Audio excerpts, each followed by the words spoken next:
इन लोग की जाल में मत फंसो आप। आपको फंसाने के सब पैटरे वो लोग आजमा रहे, अपना दिमाग लगाओ। विशाल भाई, मुझे मेरे एक फ्रेंड का फोन आया, वो i20 का स्पोर्ट्स मॉडल लेने की सोच रहा था। अच्छा। और मुझे ये जान के बहुत शॉकिंग लगा कि उसने गाड़ी सिर्फ एक बार देखी शोरूम के अंदर, ना ही वो कोई टेस्ट ड्राइव लेने गया और ना ही उसने कुछ ज्यादा रिसर्च किया। यहाँ पे हम लोग 6-6 महीने से सोचते रहते हैं, टेस्ट ड्राइव लेते हैं और टेक्निकल डिटेल्स ये सब करते हैं, फिर भी हम बाइंग डिसीजन पे नहीं आते। तो मुझे ये चीज इतना मतलब समझ नहीं आ रहा है कि लोग इतना कैजुअली कैसे ये गाड़ी खरीदने का डिसीजन ले लेते हैं। हाँ, तो मैं ऐसा पूछ रहा हूँ कि वो उसके पास पहली कार है या फिर पहले कोई कार ड्राइव कर रहा है वो? नहीं, ये उसका सेकेंडरी व्हीकल है। वो अच्छा। उसके पास ऑलरेडी क्रेटा का टॉप मॉडल है उसके घर में।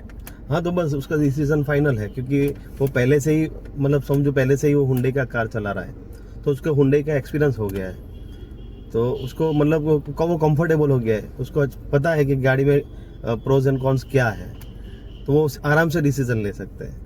हाँ, मैंने जब ये चीज सोचा कि भाई इतना ये ब्रांड्स क्यों सेल होती है, मारुति, हुंडई, टाटा, ये सब की गाड़ियां जरूरी नहीं है कि उनका ड्राइविंग प्लेजर या डायनामिक्स इतना बढ़िया है या वो मतलब एकदम परफेक्ट कार है, लेकिन एक जो नॉर्मल आदमी है वो सारी चीजों में इतना ज्यादा अपना टाइम इन्वेस्ट करता ही नहीं है। मतलब वो ये चीज देखता है कि ये ब्रांड कौन सा है और उसकी रिक्वायरमेंट में फिट हो रहा है, तो वो जाके गाड़ी परचेस कर लेता है। दूसरा चीज, जब मैंने उसको ये पूछा कि भाई तू दूसरी सब गाड़ियां कंसिडर क्यों नहीं कर रहा है, तो उसने मुझे ऐसा बोला कि भाई वो इंडिया की one of the fastest selling car है और उसका रीसेल वैल्यू भी बहुत बढ़िया है। तो ये दो फैक्टर्स उसके लिए बहुत इंपॉर्टेंट थे कि भाई ऐसे ही कोई चीज बेस्ट सेलर नहीं बन जाती है। रीसेल वैल्यू में भी उसको ज्यादा इंटरेस्ट था कि भाई आगे जाके वो बेचे। तो ये पर्सपेक्टिव, जो भी गाड़ियां हमको पसंद है, स्कोडा, वॉक्सवैगन, ये सब गाड़ियों का तो रीसेल कुछ भी नहीं है और ये तो इतनी गाड़ियां बिकती भी नहीं है।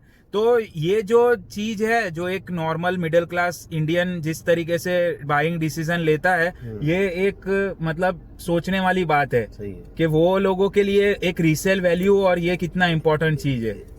रीसेल तो ठीक है, गाड़ी अब कोई बंदा गाड़ी लेता है तो उसको वो तुरंत रीसेल के लिए नहीं सोचता, मगर इंडियन माइंडसेट एक अलग चीज है। हाँ, दुनिया में कहीं भी कार बाई करने जाओ तो वो लोग रीसेल का नहीं सोचते, मगर इंडिया में पहले रीसेल का सोचते हैं, फिर एवरेज का सोचते हैं, हाँ, फिर गाड़ी का परफॉर्मेंस। तो समझो कि इंडिया में लगभग वही आज के टाइम पे सब समझो यूट्यूब वगैरह आ गया है, सब वीडियोस देखते हैं और आज के टाइम पे अवेयर लोग पब्लिक हुई है। बाकी पहले ऐसा था कि कोई ऐसा सोचता ही नहीं था।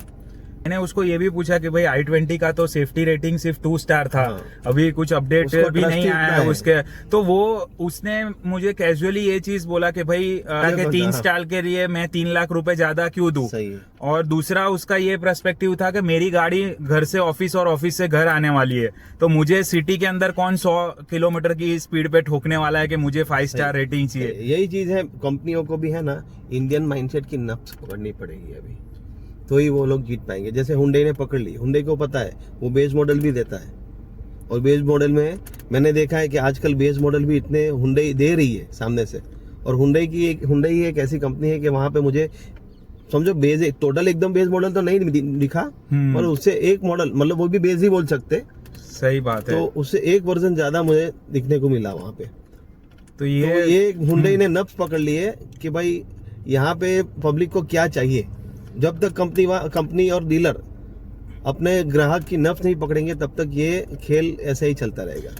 और गाड़ियां अभी बिक नहीं रही है, इंडियन माइंडसेट भी चेंज हो रहा है, पूरा शिफ्ट हो रहा है। मुझे पर्सनली इतना लग रहा है कि आजकल जो कंज्यूमर है उसको माइलेज, ऑब्वियसली माइलेज का तो एक फैक्टर रहता ही है, बट आजकल लोगों को ये सब पता ही है कि ज्यादातर ब्रांड्स में माइलेज नहीं आता। टर्बो इंजन माइलेज में भी एक इश्यू है कि आप समझो कि एक ऐसा मतलब वो हो गया है, सिनेरियो हो गया है कि भाई तुमको बोलेंगे 18 का एवरेज दे रहा है कार, बराबर, और कंपनी में आप डीलर के पास जाओगे, बोले वो कंपनी बोलती है, मगर ये एक्चुअल और कंपनी क्या होता है, ये चीज मुझे समझ नहीं आता। मुझे आज तक समझ में नहीं आया कि जो चीज कंपनी क्लेम करती है वो माइलेज तो कभी आता ही नहीं है। आप क्लेम कर रहे हो और रियलिटी में बहुत फर्क है। तो बस यही अपन यहाँ पे अपने व्यूअर्स को यही समझाना चाहते थे कि इन लोग की जाल में मत फंसो आप। आपको फंसाने के सब पैटरे वो लोग आजमा रहे हैं। अपना दिमाग लगाओ और आपकी अवेयरनेस बढ़ाओ। Thank you. Thank you.